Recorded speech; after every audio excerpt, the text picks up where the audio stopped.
Proclamação do Evangelho de Jesus Cristo segundo Marcos. Naquele tempo, Jesus voltou para casa com seus discípulos e de novo se reuniu tanta gente que eles nem sequer podiam comer. Quando souberam disso, os parentes de Jesus saíram para agarrá-lo, porque diziam que estava fora de si. Os mestres da lei, que tinham vindo de Jerusalém, diziam que ele estava possuído por Beelzebu e que pelo príncipe dos demônios ele expulsava demônios. Então Jesus chamou e falou-lhes em parábolas.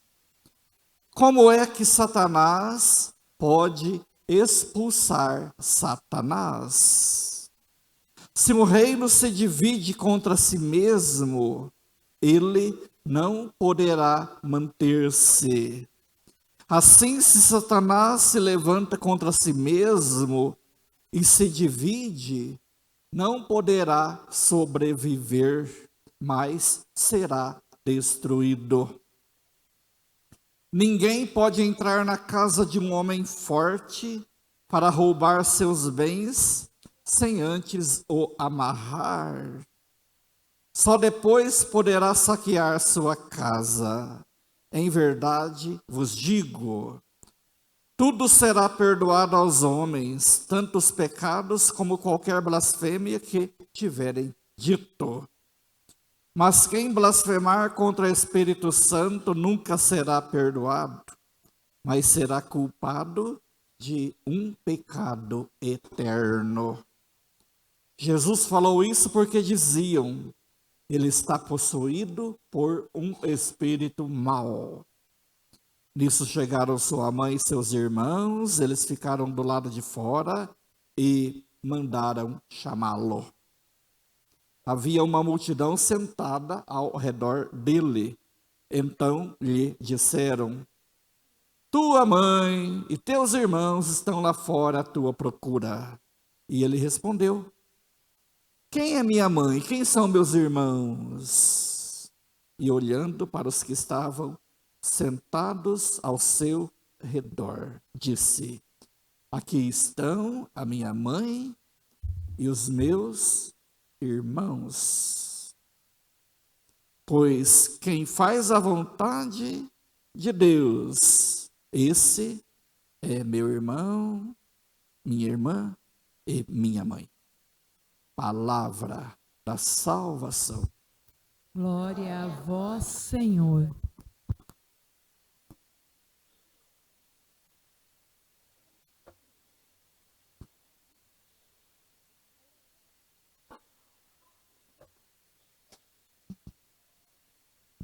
Quero saudar nossos ministros, acólitos, coroinhas, leitores, cantores, toda a comunidade. E quando vejo e ouço essas crianças cantando na missa, eu sempre me lembro de um dos CDs do Padre Zezinho, um CD chamado Coisas que Já Sei, Crianças a Louvar. Uma igreja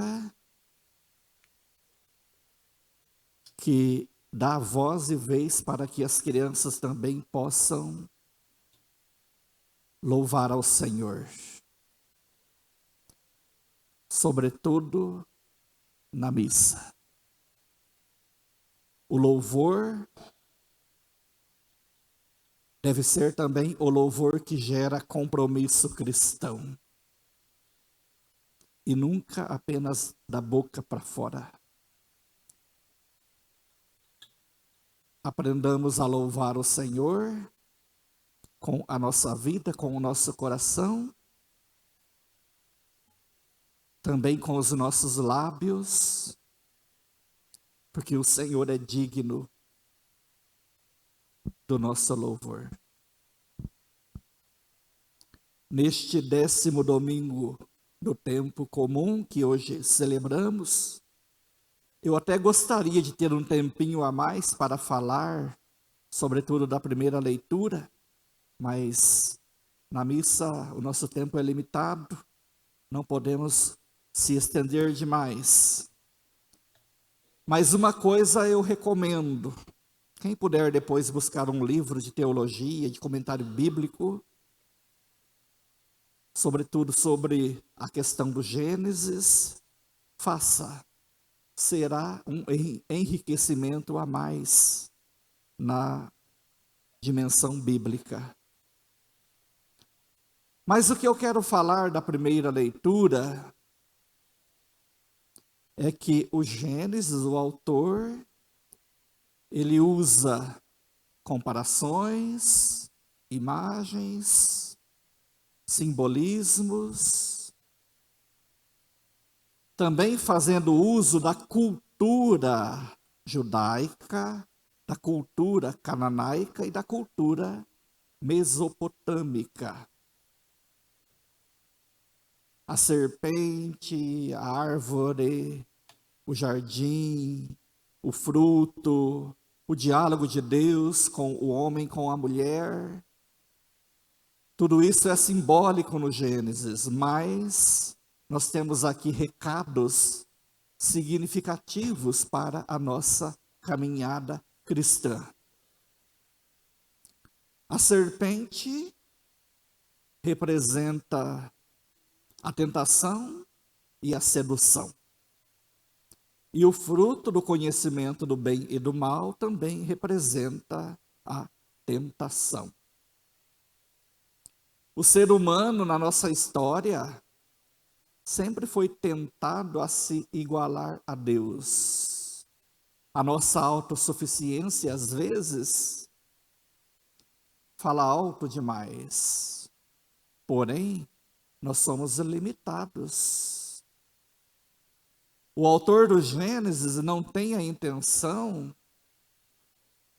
de conhecer e ensinar tudo a respeito da origem do mal no mundo. O objetivo aqui é fazer uma reflexão a respeito do bem e do mal. Todos nós sabemos que o mal, ele é algo presente no mundo. Quando a gente lê os noticiários ou vê pela televisão, quanto assassinato, violência, quanta maldade, quantas coisas ruins que acontecem. Então, o mal praticado nos afasta da graça de Deus. A serpente é sedutora, é astuta, ela age com jeitinho, ela motiva a mulher ao pecado, e isso vai se alastrando e chega também ao homem. Enfim, a humanidade acaba sendo toda tentada para o pecado. Então, nós, seres humanos, somos pecadores. Na missa, nós temos momentos em que reconhecemos pecadores. Um deles é no momento do ato penitencial. Reconhecer a nossa culpa para celebrar. Depois, num outro momento lá, já na Eucaristia, nós vamos rezar: eis o Cordeiro de Deus que tira o pecado do mundo. E Jesus, só Ele tem esse poder. A comunidade também responde: Senhor, não sou digno de que entres na minha casa, mas dizeis uma palavra e serei salvo. Um outro momento também que a comunidade se reconhece limitada, pecadora. Por isso, caríssimos irmãos e irmãs, que esta mensagem seja para nós uma mensagem que nos motive cada vez mais nesta luta para vencer o mal sobre a terra. O cristão deve lutar constantemente contra as forças do mal. Não é típico do meu jeito de pregar ficar falando de diabo, de Satanás, disso e daquilo. A gente toma consciência de que o mal está no mundo e deve ser combatido. É claro que tem igreja que fala mais do diabo do que Jesus Cristo. A gente tem que procurar falar mais de Jesus Cristo do que do diabo, porque só Jesus tem o poder de vencê-lo. Na segunda leitura, uma breve mensagem também da segunda carta de Paulo aos Coríntios, capítulo 4. O Cristo ressuscitado é a nossa força, é a luz do Cristo ressuscitado que vencemos e também somos motivados a valorizar as coisas invisíveis. Muitas vezes ficamos mais atentos e ligados com as coisas visíveis. É claro que as coisas visíveis também são importantes. Quando a gente olha para o altar, a gente vê aqui o altar, vê o crucifixo, vê a imagem da padroeira, vê toda essa pintura bonita, o ambão com a palavra, as velas, o átrio, o povo celebrando. Tudo isso é visível. Mas nos convida também para uma reflexão a respeito de coisas invisíveis. O ser humano no seu exterior, ele vai se deteriorando a cada dia. Mas o ser humano no seu interior, ele vai se renovando a cada dia. À luz do Cristo ressuscitado, pela força e pelo poder do Cristo vitorioso. Com essa força, com esse poder da fé, adquire a possibilidade de perceber a presença daquilo ou daquele que é invisível. A comunidade cristã é chamada a este discernimento. Ouvimos essa belíssima mensagem do Evangelho de hoje. Jesus, já em casa com os discípulos, muita gente, não tinha tempo nem para comer. As autoridades, os seus inimigos, afirmando que o poder de Jesus vem de Beelzebu, do príncipe dos demônios, e que é pelo poder de Beelzebu que ele expulsa, que ele faz aquilo que faz. Então Jesus, ele vai revelar a sua verdadeira identidade, até porque até mesmo seus familiares, seus parentes, estavam incomodados com o seu modo de agir e preocupados. Então Jesus, ele revela a sua verdadeira identidade, de que é pelo poder de Deus que ele expulsa espíritos maus. Percebe a cegueira daquela gente que blasfema contra o Espírito Santo. O Evangelho afirma que é um pecado imperdoável. A blasfêmia contra o Espírito Santo, o pior dos pecados, porque é imperdoável.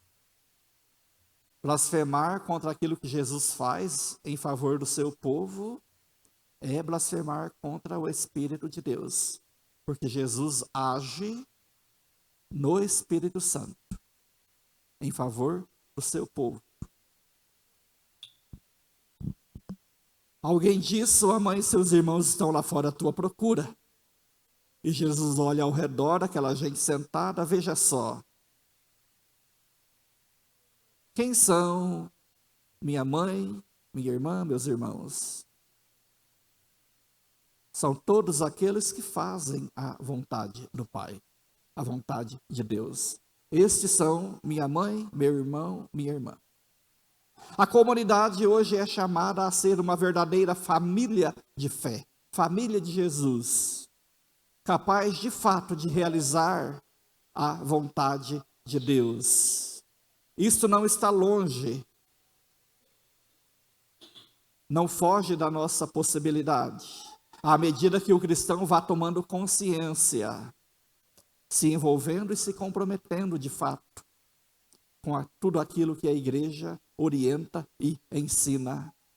Que este 10º domingo do tempo comum seja para nós mais um momento de renovação interior e que não possamos perder a ternura da fé. Louvado seja nosso Senhor Jesus Cristo. Para sempre seja louvado.